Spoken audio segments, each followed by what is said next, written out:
عید کے دن فاتحہ دینے کا طریقہ کیا ہے، کس کے نام سے فاتحہ دی جاتی ہے اور کیسے بخشا جاتا ہے، آج کی اپنی اس ویڈیو میں ان تمام چیزوں کے بارے میں بتاؤں گا، تو آپ ہمارے ساتھ بنے رہیں۔ انشاءاللہ تبارک و تعالی بہت ہی کم وقت میں آپ بہت کچھ سیکھ جائیں گے۔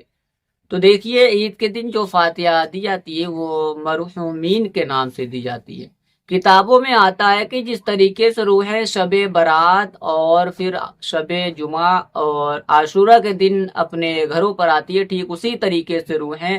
جو ہے کہ عید کے دن بھی اپنے گھروں پر آتی ہے، اور آنے کے بعد اپنے گھر والوں سے، اپنے چاہنے والوں سے، اپنے ماننے والوں سے کہتی ہے کہ ہمارے لیے کچھ اصال ثواب کرو، کچھ قرآن مقدس کی آیتیں، صورتیں اور آدھ وظائف پڑھ کر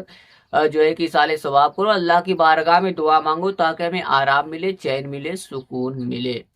تو عید کے دن جو فاتحہ دی جاتی ہے وہ مرحومین کے نام سے دی جاتی ہے۔ اور فاتحہ دینے کا طریقہ کیا ہے، میں آپ کو بالکل آسان طریقہ بتاؤں گا۔ یوں تو اور طریقے ہیں، مگر میں جو آپ کو طریقہ بتاؤں گا یہ بالکل آسان ہے، اس سے آسان جو ہے کہ شاید کہ کوئی آپ کو بتائے۔ دیکھیے، جو فاتحہ دینے کا طریقہ ہے تو وہ یہ ہے کہ آپ 3 مرتبہ درود شریف پڑھ لیں، اور پھر اس کے بعد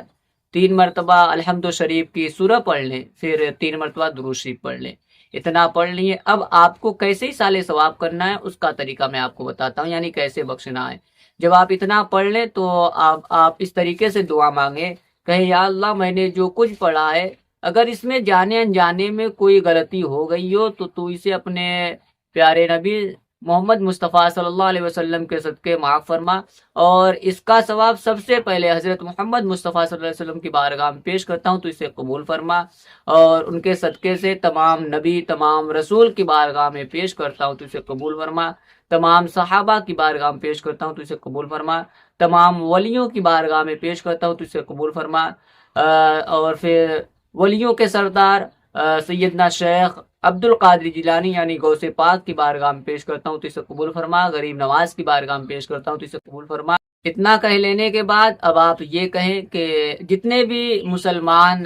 ایمان کی حالت میں دنیا سے رخصت کر گئے، انتقال کر گئے ہیں، ان سب کی روحوں کو نظر کرتا ہوں، پیش کرتا ہوں تو اسے قبول فرما۔ اب آپ جو ہے کہ جنہیں اصال ثواب کرنا چاہتے ہیں خصوصی طور پہ ان کا نام لے لیں، جیسے آپ زید کے نام سے فاتحہ دے رہے ہیں، جو ہے کہ زید کو اصال ثواب کر رہے ہیں،